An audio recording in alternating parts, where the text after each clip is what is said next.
sa dulo ang sinulat kong tula.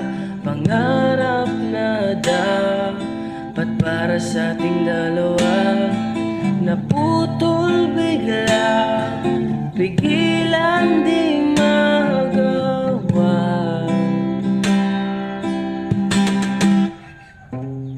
Napagod na ba sumabay sa musika? Bakit bigla ako na lang ang mag-isa? Pag nangyayari na, pwede bang mag-iba? Pagbigyan kaya ng langit na takasan ang bawat wakas, at ibahin ang takbo ng oras. Isasayaw ka't hayaang umikot sa